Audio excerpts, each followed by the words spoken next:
Anyways, so who's up for getting coconut pilled today? Who's up for that?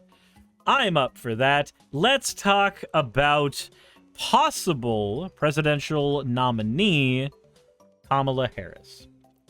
Let's go ahead and take a look. Jassa says, I still don't know what that means. You don't know about coconut pilling? Why? Let me see if I can help you out now. Just a bit here. It said, what's coconut pill? Okay. Let's... we're gonna let Know Your Meme do this one for me. We're gonna let them do it for me. I'm mildly allergic to coconut. That is unfortunate here. Anyway, our digital content producer. I always like doing this because it's, you know, it's play by play. In essence, we are waiting for her to approach that podium, and it's like I don't know, you get a little giddy. You can't wait to see what's going to happen when she walks out, and when that does, we're going to bring it to you live, and it's going to happen any second. In the meantime, let's discuss all things surrounding Vice President Harris. In this case, we're going to start off with the coconut tree. Yes. So of course, VP Harris is always in headlines, but as you said, this time regarding a coconut tree. So recently, after President Biden endorsed her to basically run for president, all of a sudden we have some things that are unless they don't get to it, because god damn it, it's been 35 seconds already. Basically, she had a quote a while back where she said, you think you just fell out of a coconut tree? And they Republicans have tried using it along with a bunch of other propaganda to show that Kamala Harris is bad because she's unlikable, apparently. And that quote was used specifically before a lot of the laughing Kamala memes. But let's continue. Trending online regarding a coconut tree. Now, you may have remembered, some have, VP Harris said something specifically at an event at the White House ceremony where she was kind of sharing an anecdote that her mother often said to her from time to time. Where basically she says, I don't know what's wrong with you young people. You think you just fell out of a coconut tree? You exist in the context of all in which you live and what you came before you. So, you know, basically just kind of saying, you know, stand up. You know what I mean? Like, you're... So, effectively, what you can read the quote as... You are an individual, but you are not an island. Do you think you just fell out of a coconut tree? You exist in the context of the people who came before you. You exist in the context of the people who are around you. You may be an individual, but you are not an island. And it's become an unironic slogan in support of Harris now. Now, anything in support of Harris is being called coconut tree politics, or being coconut pilled, or putting coconut emojis on your name. In fact, I might end up doing that as well, because it's so funny. It's so funny. It's an easy way to reclaim that kind of bullcrap away from right-wing people who may try to use it in an effort to make things more difficult for somebody who's better than Trump. Let's be honest. But let's get into fan art now that we've all been thoroughly coconut-pilled. And let's move on with things. This one is from a Nubian. It's a Slime Suris saying, get jiggy with it. That is Banjo Tooie music playing in the background. Could get jiggy with it. And then there's also another one from Riddle of Lightning, me going, okay, enhance. I don't know what this one was on at all, but I don't know the context of the memes that Riddle is memeing with anymore. I don't understand how the internet works any longer. I'm completely confused. Anywho. There's a fun conspiracy theory that has been running around rampant about Kamala Harris. First, let's listen to Christian nationalist Lance Wallnow and see what he has to say about Kamala Harris. She represents something which I believe is probably the amalgam of the spirit of Jezebel, and in a way that'll be even more ominous than Hillary, because she'll bring a racial component and she's younger. And so this is going to be a real thing to rise above that. So the spirit of Jezebel thing is something that incredibly stupid people, I'm sorry, white nationalist Christian cultists, incredibly stupid people say when they want to claim that something is bad. It's basically trying to say that the whore of Babylon is in our midst, effectively. Naki Bree says, who the fuck is Jezebel? Jezebel is one of the fucking demon spirits in the Book of Revelation. That's what it whore of Babylon, all that other fun stuff. That's what it is. That's what it is. So this is a Christian, ostensibly, trying to use that whore of Babylon trope to try to say that Kamala Harris is bad because she's in league with Satan. That's what it is. She's bad because she's in league with Satan. That's insane to me. That's completely... I'm not allowed to say that word anymore in 2024. But it's very dumb. However, there's even some more fun stuff to go with it before we get to the coup de grace here. JD Vance, VP select for Trump, decided to attack Kamala, calling her a childless cat lady.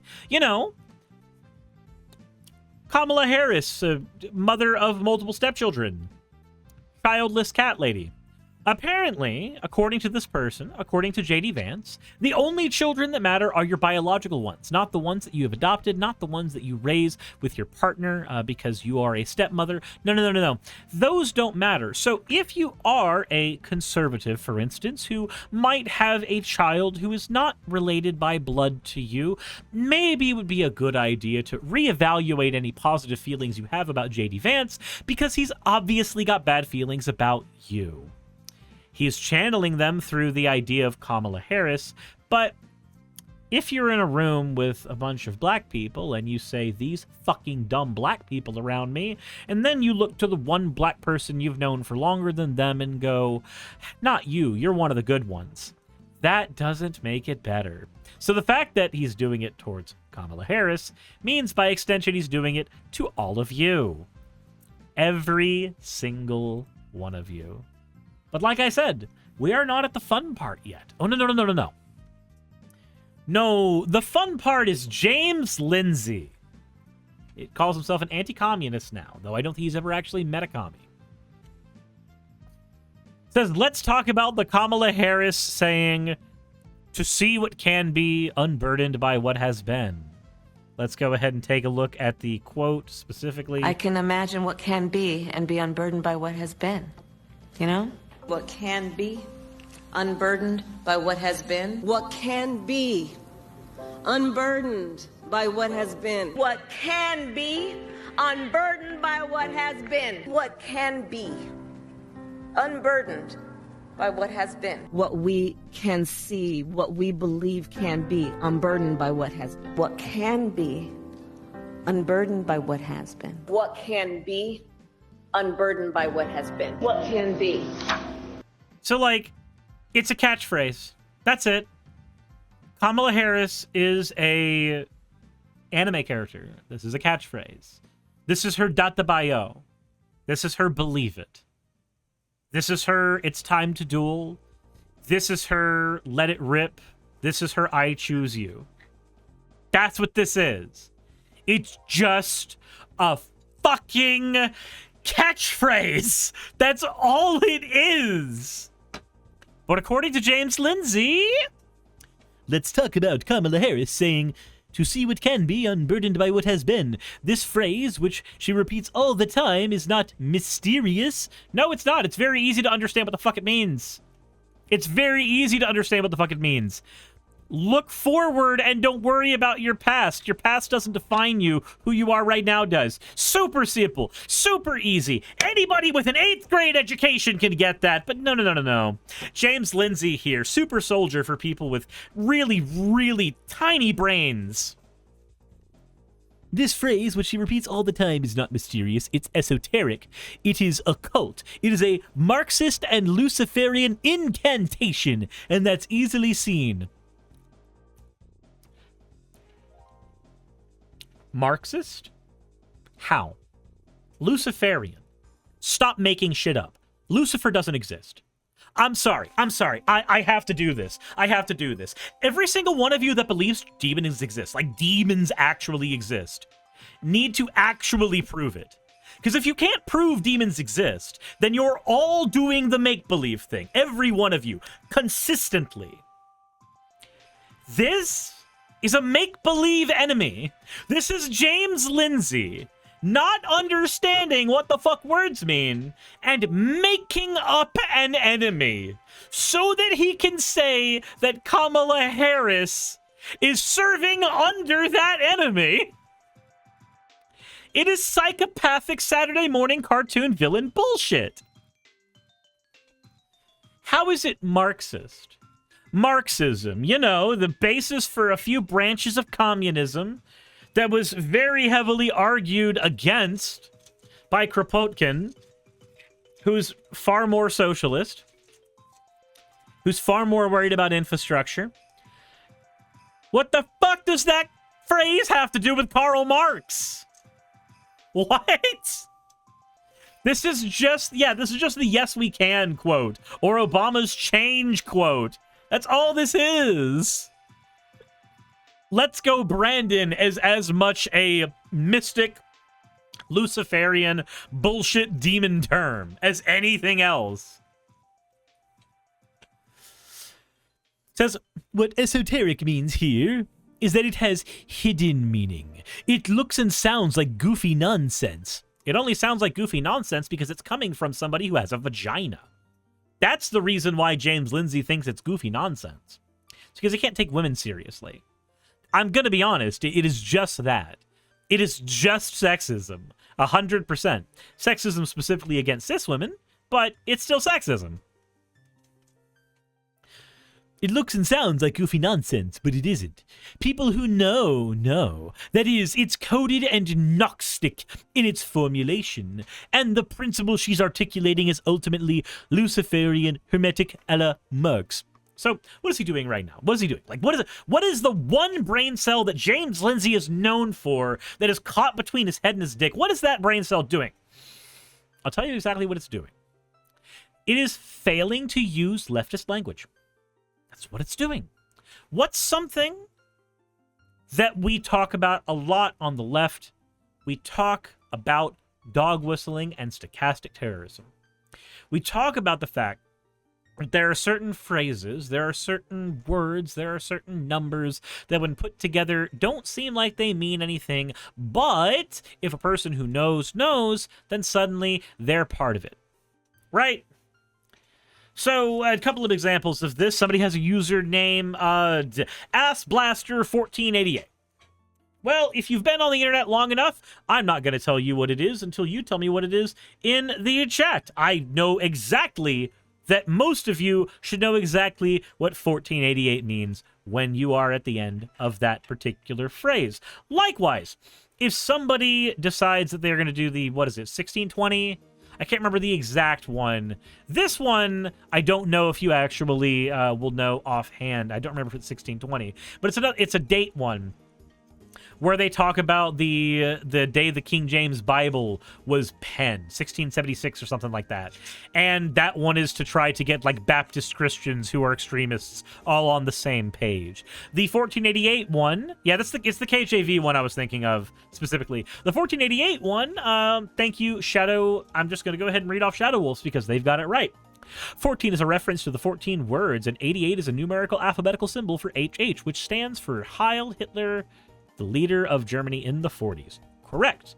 And the 14 words are, of course, we need to make sure the world is good for the white race. I don't remember the exact words. Doesn't matter. I try not to remember Nazi bullshit. I try to only remember important things, like what Leafeon does in Pokemon Unite, or what Counterspell does, or not to lightning bolt a Tarmogoyf. Those are the things I try to remember. Hitchmeister says, KGB is 1611 true. Steigander says 1350 as well. Right. If I say Black Lover 1350, that's my name on the internet.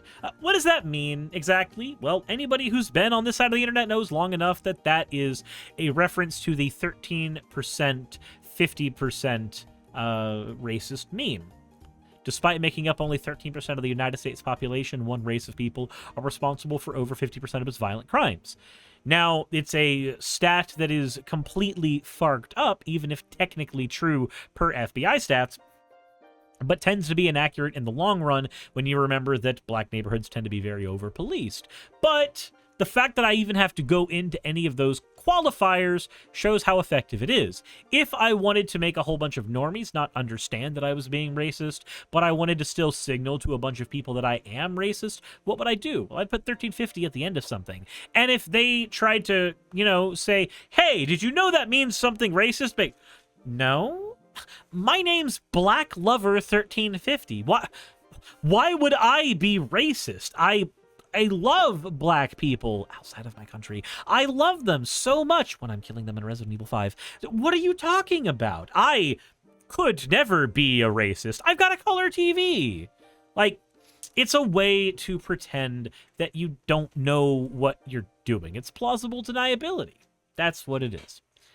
So that's what James Lindsay is doing here. He is using the language of insane Christian nationalists to accuse Kamala Harris of dog whistling. He's projecting. He's doing the thing that everybody on the right wing of politics in power and punditry have been doing for the last 10 years. Engaging in an action and then projecting that action onto the other side so as to make it seem like they're actually the good guys. Actually. Nakibri says, I have a friend who got the serialized account ID 1488 on a porn site, and they're very much not a racist.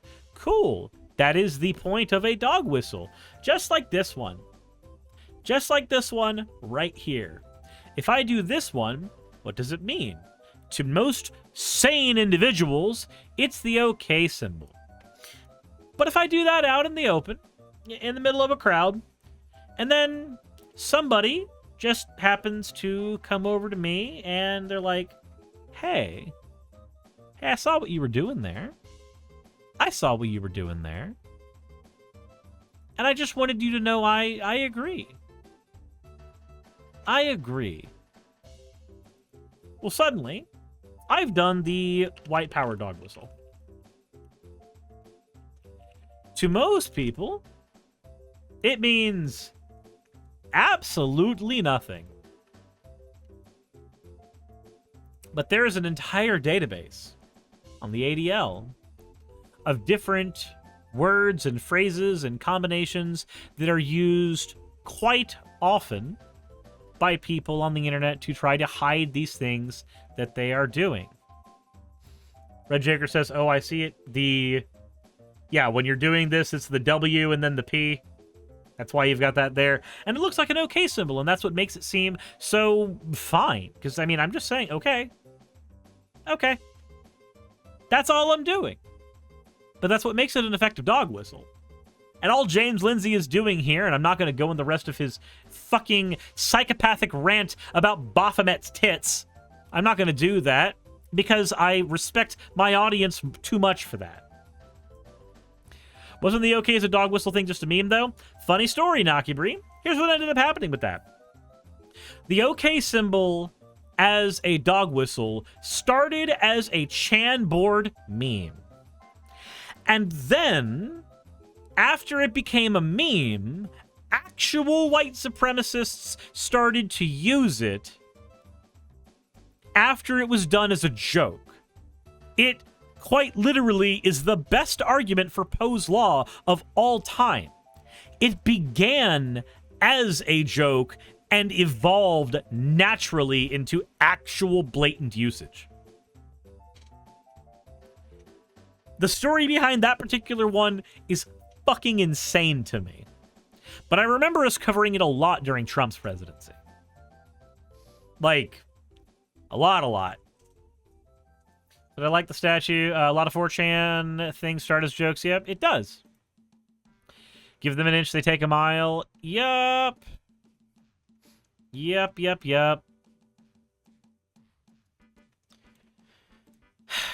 I don't remember if the ADL actually references specifically that gesture began that way. For reasons explained below, particular caution must be used when evaluating the symbol, the OK hand gesture. Today, the usage dates as early as the 17th century, meaning OK. Use of the symbol in most contexts is entirely innocuous. And it does mention here, on the ADL website, it acquired new and different significance thanks to a hoax by members of the website 4chan to falsely promote the gesture as a hate symbol, claiming that the gesture represented the letters WP for white power. The OK gesture hoax was merely the latest in a series of similar 4chan hoaxes, using various innocuous symbols. In each case, the hoaxers hoped that the media and liberals would overreact by condemning a common image as white supremacist. In the case of the OK gesture, the hoax was so successful that it became a popular trolling tactic on the part of right-leaning individuals who would often post photos to social media of themselves posing while making the OK gesture. Ironically, some white supremacists themselves soon ended up participating in those tactics, lending actual credence to those who labeled the following gesture as racist. Like I said, the actual story behind how that gesture organically moved in the direction that it is it's crazy. It's crazy that it's true, but it's crazy. But anyway, that's what's going on with Kamala Harris. We are apparently accusing her of dog whistling, but we can't do it effectively by pointing to anything in reality. We've got to make up boob demons, and through the use of boob demons and Baphomet, who she doesn't fucking ever mention, apparently that means that she's evil and following Satan. These people are insane, and they believe insane shit. Anyway, let me know what you guys think in the comment section below. Go enjoy your coconuts today. Insert end of video tagline here. Hey, I just quickly want to give a thank you to all of my wonderful patrons who keep this show running. YouTube and Twitch are a pretty bumpy ride at the best of times, and the stability a Patreon provides me is worth more than I can say here. I'd also like to thank each and every one of my $20 and up patrons here, and they would be Red Joker, Blitzkrieg, Cameron, Dren, Jemshin, Smiling DM, Poundini, Mabbity Babbity, Naomi, Isaac, Agamotto, Jordan, Ravi, Giuni, Kiratorian, Prisma, all of you, I'm not saying that part, and Starlight. And finally, thank you to everyone else that helps keep this channel alive. While you're here, why not check out another video? And thank you for watching.